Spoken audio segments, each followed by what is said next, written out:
Il medico che per primo ha lanciato l'allarme, che ha studiato i PFAS qui nel Veneto per primo e che ha fatto ed è ancora qui che porta avanti questa battaglia, Vincenzo Cordiano, rappresentante di ISDE Medici per l'Ambiente. Sì, buongiorno, grazie per l'invito. Io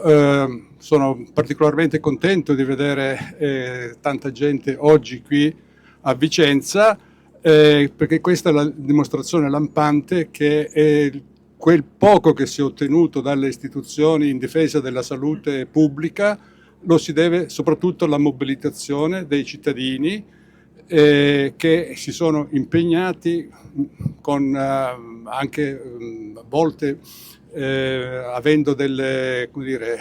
come nel mio caso personale, delle possibili ripercussioni anche disciplinari, perché appunto nel 2013 mi ero opposto alla versione rassicurante che dava la Regione Veneto, ma anche le istituzioni, l'Istituto Superiore di Sanità ed altri, in quanto si diceva che queste molecole non erano pericolose per la salute, che l'acqua si poteva bere, e questo un po' contrastava per esempio con quello che era successo negli Stati Uniti, dove la DuPont aveva contaminato una popolazione con l'acqua del fiume Ohio. E allora io appunto, come diceva, mi sono adoperato un po' all'inizio, un po' da solo, poi coinvolgendo, riuscendo a coinvolgere rappresentanti di istituzioni, ma anche l'appoggio di certi politici lungimiranti. Qui bisogna dirlo, lasciatemelo dire, qui c'è Andrea Zanoni che fu il primo a livello europeo nell'agosto 2013 a telefonarmi, a informarsi sulla pericolosità di queste sostanze e a presentare delle petizioni e non a fare semplicemente un'attività di tipo di facciata come fecero allora tanti politici locali. Perché è importante la mobilitazione, soprattutto perché ancora oggi c'è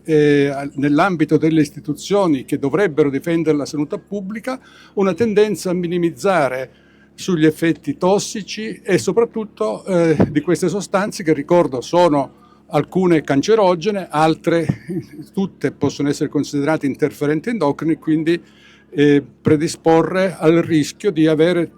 tutta una serie di malattie che cominciano a manifestarsi fin da bambino, ma poi soprattutto trovano completa realizzazione nell'età adulta.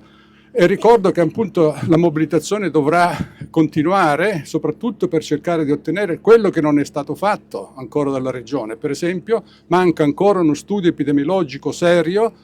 sulla popolazione rossa, nonostante questo fosse stato deliberato nel 2016 dalla Giunta regionale del Veneto. Pare che la Giunta regionale del Veneto non riuscì a trovare 220.000 euro per confinanziare uno studio con l'Istituto Superiore di Sanità. Questo studio epidemiologico appunto costava circa 500.000 euro, l'Istituto Superiore di Sanità ci metteva la metà e il resto avrebbe dovuto metterlo il Presidente della Regione Veneto. E mi sembra strano che nel ricco nord-est non si riescano a trovare 200.000 euro per finanziare uno studio essenziale che potrebbe dire una parola definitiva e probabilmente avrebbe potuto essere utilizzato anche in queste aule a dimostrazione della tossicità e degli effetti tossici che questa popolazione ha subito. Quindi nella Regione Veneto, dove si spendono milioni e miliardi di euro per fare delle infrastrutture, tanto la Pedemontana per esempio, ma anche le prossime Olimpiadi di Cortina, si spendono miliardi per infrastrutture sulla cui utilità sicuramente ci sono molti dubbi, utilità per il pubblico, per i cittadini del Veneto, quindi non si riesce a trovare una manciata di denari per fare uno studio serio. Ricordo che ancora manca uno studio, non è mai stato fatto uno studio sui neonati. Noi non sappiamo, anche questo sarebbe importante, noi in Veneto non sappiamo quanti PFAS ci sono al momento della nascita dei bambini e sicuramente saranno contaminati perché le mamme non possono fare a meno di passare queste molecole durante la gravidanza ai bambini che nasceranno già con alterazioni che possono appunto aumentare il rischio di tante malattie. E poi manca ancora un studio per esempio fatto sui lavoratori, forse ne si sta a parlare, non solo i lavoratori della Miteni, ma anche i lavoratori nelle numerose fabbriche, pare che soltanto in provincia di Vicenza ce ne siano 500, che utilizzano queste molecole per fare i prodotti di uso quotidiano che noi tutti utilizziamo. E si sa che questi operai diversi dalla Miteni o dalle fabbriche, diciamo, dove le producono, hanno valori nel sangue più alti, sicuramente non a livelli tipo quelli degli operai della Miteni, però questi possono avere appunto valori molto alti di PFAS ed avere il rischio di malattia. Anche questo andrebbe, come dire, accertato con studi fatti appositamente e non lasciati così morire ancora prima di nascere. E quindi, ripeto, l'invito è quello a mobilitarsi e soprattutto perché la diffusione di queste molecole è molto molto più ampia di quello che noi sospettiamo. In base ai dati ARPAV, quindi dell'Agenzia regionale per la protezione ambientale del Veneto, si può dimostrare, l'ARPAV fin dal 2013 raccoglie i dati, li pubblica sul suo sito a disposizione di tutti. Possiamo andare a vedere come in vicinanza, per esempio, dei cantieri della Pedemontana, non solo a Castelgomberto, ma soprattutto in provincia di Vicenza, ci siano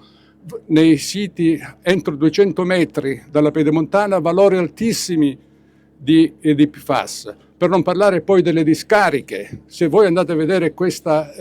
la mappa, se voi andate a vedere appunto i dati di questo studio dell'ARPAV, vedete come per esempio a Vittorio Veneto, in vicinanza di una discarica, ma anche a Thiene, sono stati riscontrati valori nelle falde acquifere, quindi non nell'acqua potabile, nelle falde acquifere profonde e nei fiumi, quindi nei laghi, nelle acque superficiali, valori che arrivano ad avere 8.000 nanogrammi come somma di PFAS. E questi sono dati ufficiali e da anni che si sa queste cose, eppure gli amministratori locali fanno finta di niente, tanto loro si trincerano dietro, come dire, la scusa che riguarda soltanto le falde potabili, le falde acquifere profonde, i laghi, ma non l'acqua potabile, come se a un certo punto non ci fosse una certa comunicazione fra le acque profonde che diventano superficiali perché alla fine emergono nelle zone di risorgiva e poi queste acque possono essere utilizzate per produrre alimenti, per allevare gli animali che andranno a finire poi sulla nostra tavola. E quindi c'è importante l'impegno di tutti perché anche in quelle zone dove l'acqua potabile contiene pochi PFAS, pochi nanogrammi, anche la popolazione che beva per anni questa acqua con più di 1 nanogrammo di PFOA può avere nel tempo raggiungere valori superiori nel sangue superiori a quelli che l'EFSA ci dice aumenta. L'EFSA è l'Agenzia Europea per la salute degli alimenti.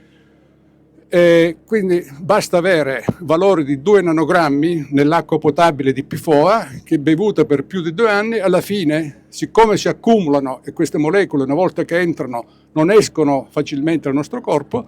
è facile arrivare a superare il valore di 6,9 nanogrammi per millilitro nel sangue, che appunto aumenta il rischio di tante malattie. E quindi invito la popolazione, tutti quanti, di cercare ancora di non demordere, di continuare ad impegnarsi per assicurare la salubrità dell'acqua, degli alimenti e dell'ambiente in cui viviamo. Grazie.